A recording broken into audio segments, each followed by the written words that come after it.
Akimbo of Africa. Akimbo and the Baboons section. And this chapter is entitled Help, and it is chapter 9, the 9th chapter. When night falls in Africa, it falls with suddenness.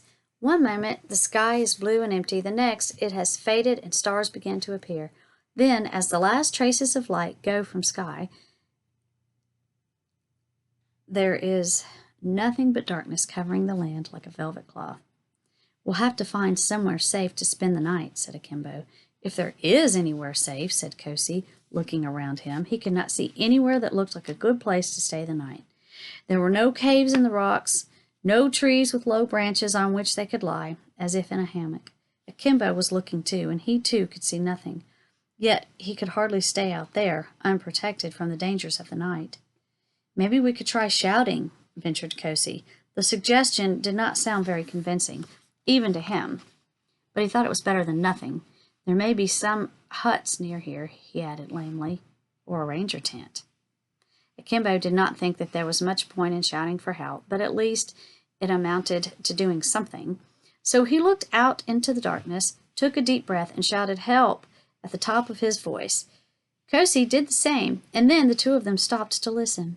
It would have been wonderful if an answering voice had come back, but there was nothing. Just the faintest of echoes of their voices against the rocks of the hills, faint cries of help bouncing off the hard rock and then disappearing into the night air.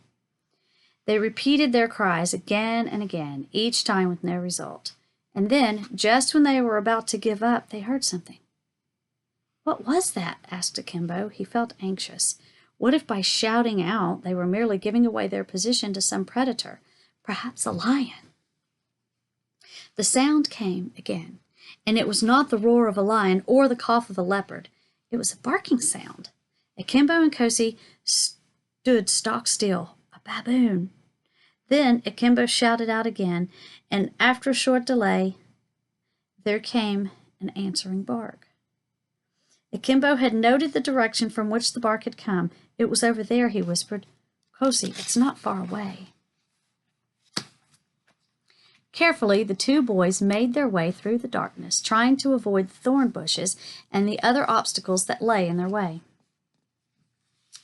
They half walked, half ran, so keen were they to find the baboon. If it was one of the baboons from the troop, then all they had to do was to follow it through the darkness until they reached their sleeping place. Once they found it, it would be simple to locate the observation post of their camp. Suddenly, Akimbo stopped. From a clump of bushes, there had come a grunt. What is it? Whispered Kosi, his heart hammering with fear against him. Leopards grunted. He knew. And if this was a leopard they had stumbled upon, it was not a leopard. As the two boys stood there in fright, a dark shape emerged from the bushes, a baboon. And even in the darkness, the boys could make out something special about this baboon. It was limping. Ben! Whispered Akimbo, his heart giving a leap of joy. It was like finding a friend again when you thought all was lost. The baboon stopped and seemed to stare at the boys for a while, as if sizing them up. Then he gave another grunt and began to amble off into the shadows, with that curious loping way that baboons have of walking. Without saying anything to one another, the two boys began to follow him, keeping a respectful distance so as not to frighten him, but close enough to make sure that they did not lose sight of their rescuer.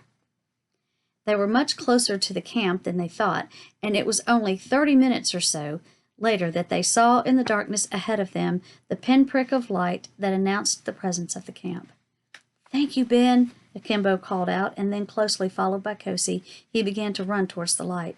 Jen hugged both boys so tightly that they could hardly breathe. I was worried sick, she said. I waited until the sun went down, and then I got ready to drive back to the ranger camp. But then I asked myself, what would happen if you then turned up and discovered the camp empty? So I decided to wait until morning. Thank goodness I did. She fed the boys with delicious hot soup while they told her the story of their adventure. It was all my fault, said Akimbo. I was trying to track ostriches, and Jen did not let him finish. Let's not worry about whose fault it was, she said. The important thing is that you're back safely. That's all that counts. Akimbo was relieved that he was not being scolded for what happened, but he felt, too, that he had learned a lesson about being out in the bush. Never forget where you are. Always take note of and remember the things you've walked past. In this way, you will be able to use landmarks to make your way home. It was not a lesson that he would forget in a hurry. They also told Jen about how Ben had saved them, and she listened very carefully to that. I'm not sure if he would have done that deliberately, she said. Perhaps he just happened to be there, and then he happened to be coming home. Akimbo was silent. He knew you should not make up feelings and thoughts for animals. The things that they did usually had reasons, and that were entirely their own, and had nothing to do with us. But he was sure in his heart of hearts that Ben was repaying them for getting the wire off his leg. He was sure of that. And just by looking at his friend, Akimbo knew that Kosi thought the same way. The next day, they packed up the camp and prepared to leave the area. As they made their way back to the waiting truck, Akimbo saw a small group of baboons watching them from the low branch of a tree. At that distance, he could not make out the features of any of the baboons, but he was sure that one of them was Ben. Goodbye, he said under his breath, and thank you. The baboons watched. One of them raised a hand. Was he waving farewell? Or was he just brushing away a fly? Akimbo decided that he was waiting.